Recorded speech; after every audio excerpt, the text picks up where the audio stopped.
fishing news is sponsored by these fine partners.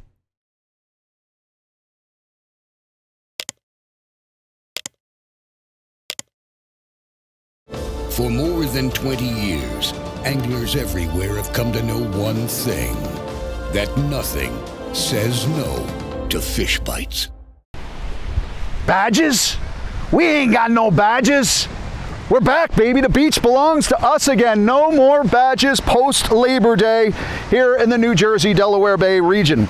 And to quote the line from the treasure of Sierra Madre, "We don't need no badges. I don't have to show you any stinking badge."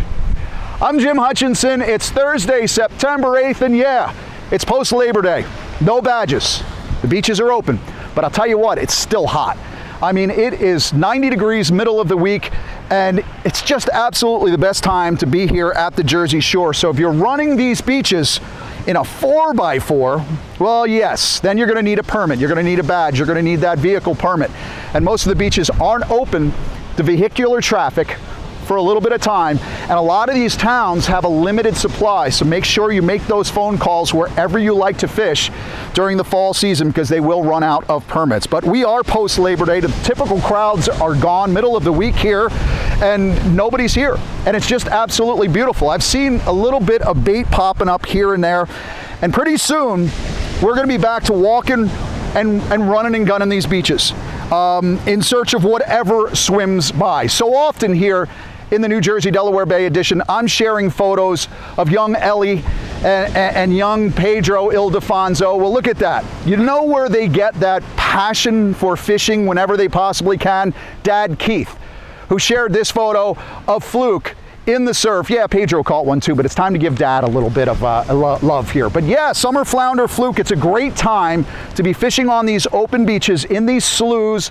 especially closer to the inlets, as these fish make their way out of the back bay. So if you have a little bay boat or a skiff or a center console and your back bay flukin has literally fallen off the cliff, I guess that's not literal, proverbial, fallen off the cliff. Well, if that's happened to you, keep the boat tied up, get yourself a light tackle outfit, a tray full of jig heads, and be sure to bring the gulp and fish bites, because this is the place where you want to find some of those summer flounder. Also in the mix, of course, as we've been talking about for quite a while, a lot of cocktail blues, 1 to 3 to 5 pounds up and down the Jersey Shore. They're popping up here and there, and as more of that bait continues to funnel down along these beaches, you're going to see more of that. And of course, some of the other fish in line, plenty of bonito right in here along the shoreline. All right, they will take those slim waves, those deadly dicks, and the exo jigs and the epoxy jigs. Some false albacore now popping up along the stretch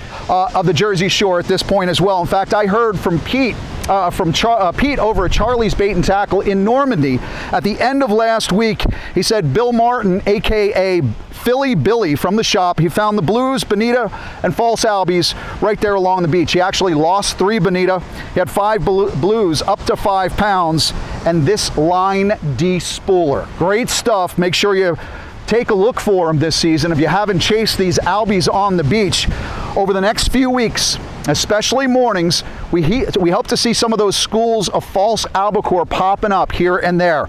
Water's still nice and warm this month. You don't need the waders. You can come out in your shorts and a t-shirt and have at it. You don't have to, the best thing is, you don't have to wear the waders and run back and forth between pockets of blow-ups.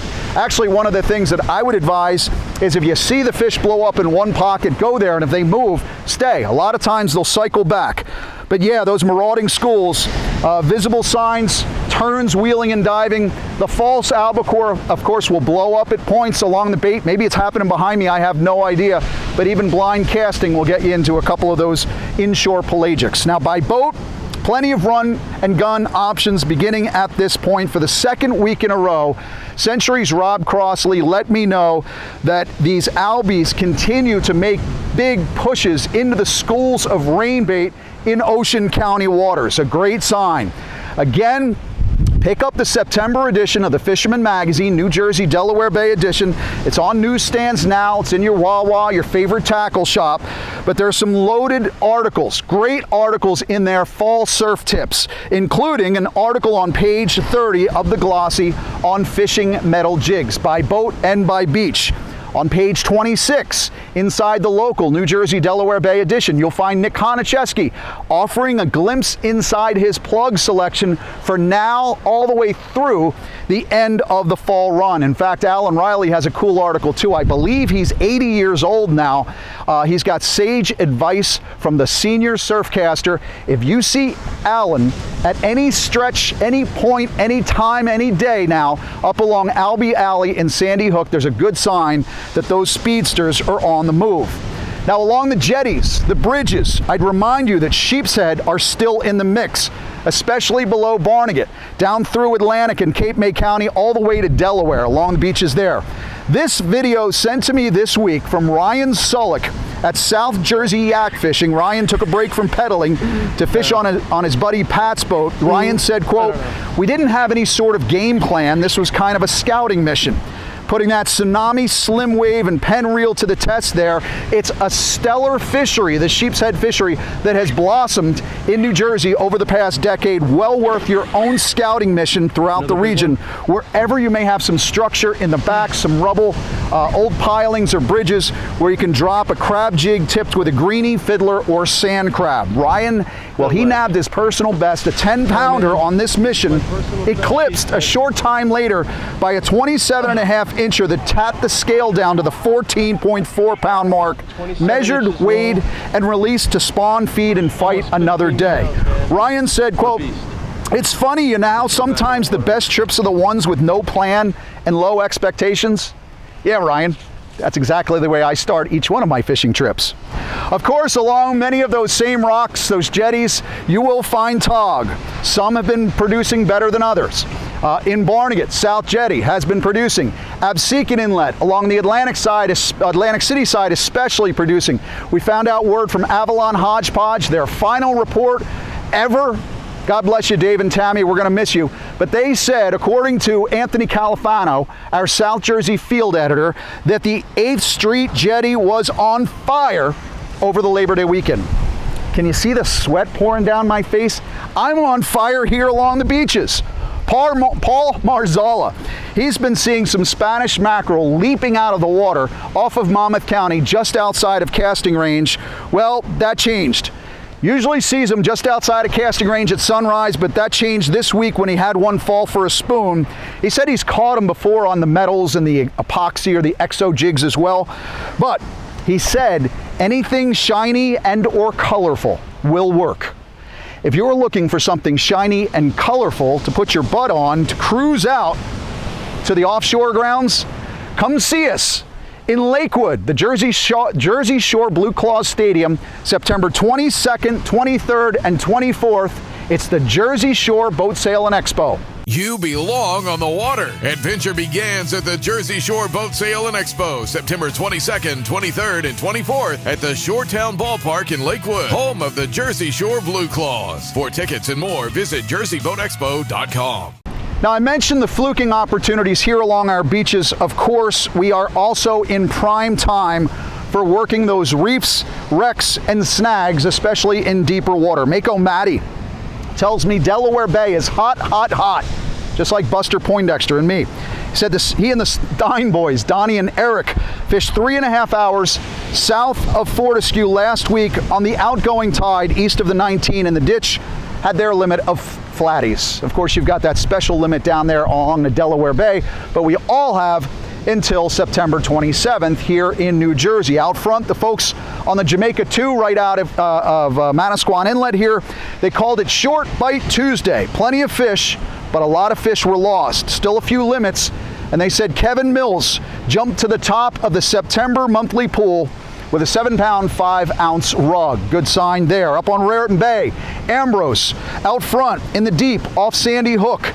And yes, like I said, on the Sandy Hook beaches as well, where all that water is passing in and out of the Raritan Bay to the ocean on every tidal cycle.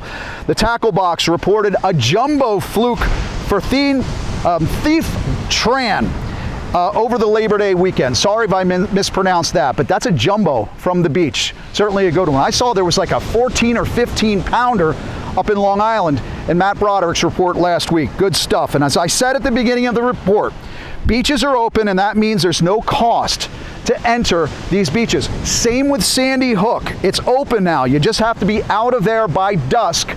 That's when the beaches, they send you off unless you have the fishing permit.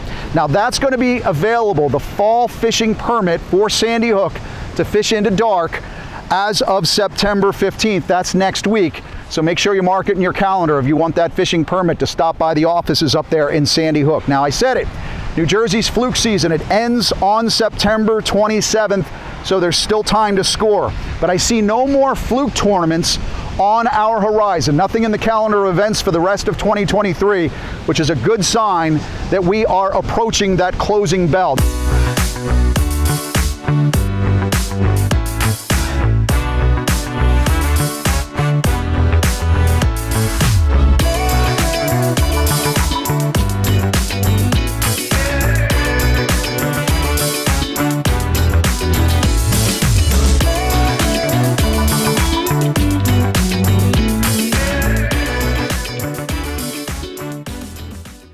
So while the fluke tournaments at the Jersey Shore may be over, the surf season is here, it's underway, and in the September edition of the Fisherman magazine, you will find a full rundown of all the September events in our calendar of events, like the 3-month Riptide Striped Bass Derby. That's kicking off today, Thursday the 8th in Brigantine. Might have kicked off yesterday. Stop by and see Andy at Riptide, but the festivities are on all the way into December. This weekend, September 8th through the 10th, the 54th annual surf fishing tournament at North Wildwood. That's a $20 registration at the Gazebo. That's at 3rd and JFK Boulevard. For details, you can call 609-522-2955. You've also got the, I believe it might be the first ASAC event of the fall, the 60th annual H.W. Shaner Tournament this Saturday in Avalon. Contact Linda Greaves at 609-214-0939. Or, if you prefer, you've got the kids at home, join the Jersey Bassmaster himself out at Newton Lake on Saturday for the Ike Foundation Youth Tournament Trail. Mike Iconelli's Ike Foundation. He's created this tournament trail to specifically target those young ones, ages 8 to 13 and 14 to 18. You can get all the details that you need at the IkeFoundation.org. One season-long tournament that continues through November is the Fisherman Magazine's Dreamboat Fishing Challenge, a members-only tournament for our Fisherman subscribers. And after a busy Labor Day weekend, I would imagine we've got a few updates to the leaderboard since last week. Let's go back to the studio with Tim Smith to check in more on the Dreamboat leaderboard. Just one fish hit the board this week, but it was significant. Norman Bouchard of Marston Mills, Mass. sent a sea bass in via snail mail that will net him at the very least the monthly prize for August.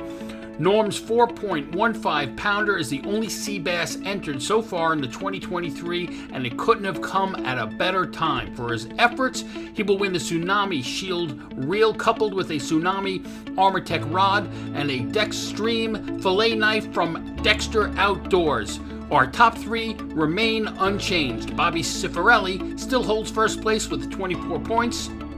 Eddie Terrabil remains in second place with 18 points, and Kyle Kraus maintains his third place position with 16 points. The Dreamboat Fishing Challenge is the Fisherman subscriber-only multi-species fishing competition with a chance to win a 21-foot Steigercraft center console powered by a Yamaha, along with many other great prizes. Visit thefisherman.com to subscribe and get all the details so you can be part of the action. Now out here on these inshore grounds around the pots, reefs, and high flyers, some chicken mahi can be found. To get the larger ones, you just want to go farther. The farther you travel from the coast, the bigger the dolphin fish you're going to find. Now, in his offshore report posted this week at thefisherman.com, wildman Tom P.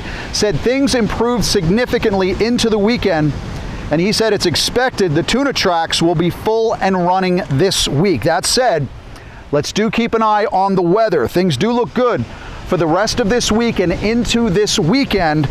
If you're looking for mahi, yellowfin, big eye, or even swords, like this one, a photo by Cameron, sent to me by Cameron Welsh on Monday morning. My buddy in the neighborhood, Ryan, has been slipping out quite a bit in the last couple of weeks. We had some mahi ceviche for the Labor Day weekend. And the weekend before, fresh bluefin on the grill from out here on those squid grounds, the seaside lump area. I will tell you that the word I got on the street was that the commercial squid season opened up on August 1st this year. So if you're out there looking for squid and you think, wow, geez, all these squid have disappeared, there's your answer. Now, from the Hudson to the Baltimore, all indications are for the rest of this week into Sunday should be productive based on the midweek forecast from NOAA Fisheries. 3 to 4s pretty much.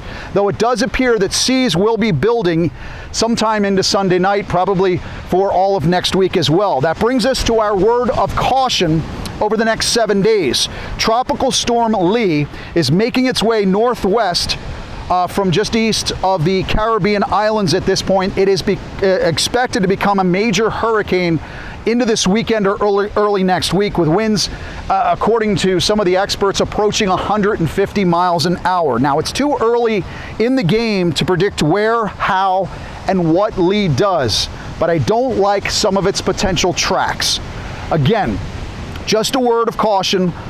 We will know a lot more about Lee by the weekend and into early next week, but it's something to keep in the back of all of our heads coming into the middle of next week and into next weekend. Finally this week, my buddy George took the week off. Go catch him, George. But you subscribers do have full access to this week's digital edition of the Fisherman magazine. Username and password gets you in there. You get all the articles that are behind that paywall.